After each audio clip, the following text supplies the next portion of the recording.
Saya lebih dikenal dengan panggilan Ibu Sehat gitu. Biasanya sering kesalahan kalau ditanya siapa nama Ibu Sehat, pasti jawabannya saya alhamdulillah sehat. Itu pasti. Tapi karena sehat gitu, jadi orang lebih mudah mengenal saya gitu. Nah, awal mulai saya memulai ini mungkin dari pertanyaan ke tempat Mas Haikal modal, mungkin memulai usaha ini saya tanpa modal. Tanpa modal, karena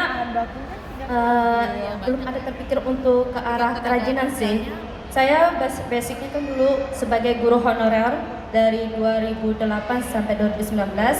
2019 sudah fokus di kerajinan, tapi sebelum itu saya memulai kerajinan ini awalnya 2015 juga tanpa modal karena bahan bakunya banyak berlimpah. Kita melihat ke tempat orang yang belajar menganyam, ikut belajar sambil lihat-lihat gitu. Ternyata kita coba bagus. Ini kita terkendala banget nih modal. Kita coba mencari sendiri bahan baku itu, lalu produksi sendiri. Belum ada yang beli sih itu, karena kita belum tahu sistem penjualannya. Selanjutnya kita coba-coba terus, kita kerjasama dengan dinas gitu, dan alhamdulillah pemerintah daerah membantu para pelaku UMKM kerajinan.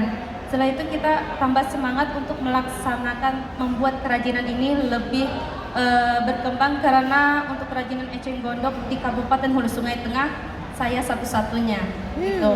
Kan potensi pasarnya sangat besar sekali. Selanjutnya saya berhenti sebagai guru honorer dan fokus di kerajinan ini 2019. Baru berhenti tidak lama kemudian kita masuk pandemi. Luar biasa, selama 4 bulan kita tidak menerima orderan. Ya terutama untuk para pekerja yang ikut saya, kita istirahat. Jadi mereka sama-sama untuk cari pekerjaan masing-masing.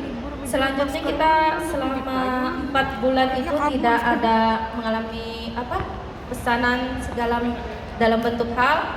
Kita melakukan pelatihan digital secara online dan kita mengikuti cara-caranya, dan alhamdulillah kita bisa bangkit lagi dan bisa lebih berkembang sehingga kita sekarang dapat tawaran untuk ekspor. Dan kebetulan kita karena tenaga kerjanya memang belum banyak, belum bisa. Jadi kita konsultasi dengan pemerintah daerah bagaimana kita bisa Kabupaten Hulu Sungai Tengah ini kerajinan eceng gondok bisa ekspor. Alhamdulillahnya lagi dari pemerintah daerah akan membantu dengan melaksanakan pelatihan anyaman di tahun 2023 ini di beberapa titik yang bahan bakunya sangat banyak. Alhamdulillah bisa terjalan dengan baik. Tadinya Bu ya, waktu saya dikasih skrip itu namanya Ibu Nur Sehat, saya pikir produk kesehatan. Ternyata eceng gondok. Iya, eceng gondok. Bu, kalau tadi saya dengar berarti ya buat teman-teman semua jangan malu bertanya. Buat saya sih tadi kuncinya itu, karena ternyata punya produk terus mau pergi ke departemen untuk minta dinas perdagangan. Jadi buat Bapak Ibu kalau memang merasa punya produk itu jangan takut bertanya dan jangan takut merasa aduh Dede nggak punya modal, udahlah kita begini-begini aja, emang nasib saya begini, atau aduh kalau ke bank nanti bunganya tinggi. Ternyata ada solusi lain yang sudah sebenarnya pemerintah berikan gitu, dan pemerintah sudah memfasilitasi, hanya saja kitanya yang nggak mau tanya. Nah gimana cara itu kan karena guru ya, jadi ngerti informasinya. Apakah informasi seperti itu sudah tersosialisasi dengan baik di masyarakat? Ya untuk kayak acara pembeli kita itu tidak bosan gitu dengan event yang kita berikan gitu. Dan kami oke Bu, karena memang kalau bikin perang harga kita bisa MPP Bu, nanti pelan-pelan. Benar nggak? Ya, Jadi sebenarnya yang harus dilakukan adalah strateginya apa nih? Kalau kita strateginya free ongkir gitu ya, atau mungkin bisa juga kalau sekarang saya sering lihat ya di toko-toko tulisannya misalnya 399 coret jadi 299, padahal emang itu harga aslinya. Benar ya?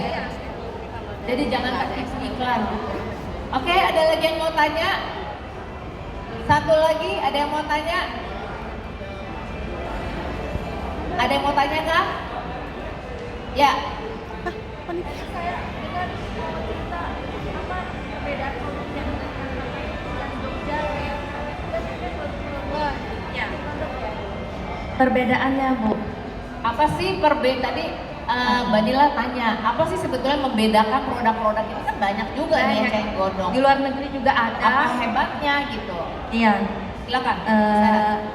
Yang kita tahu kalau eceng gondok Kalimantan Ya kita harus samain persepsi dulu. The Iya. brand itu maksudnya apa, merek? Nama merek atau apa? Kan kadang-kadang ada juga loh bikin mereknya berdasarkan saya bikin mereknya pakai nama anak saya deh. Itu kira-kira gimana tuh? Ya, Berpengaruh nggak?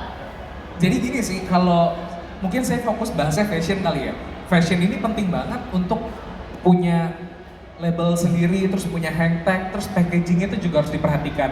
Apalagi online, ketika online kan kita nggak punya story. Ini gaji bukan di awal, tapi di akhir. Jadi semuanya tuh dibikin jadi kalau di awal, kalau bisa jadi variable cost semuanya. Jangan jadi fixed cost. Karena berat banget kalau jadi fixed cost.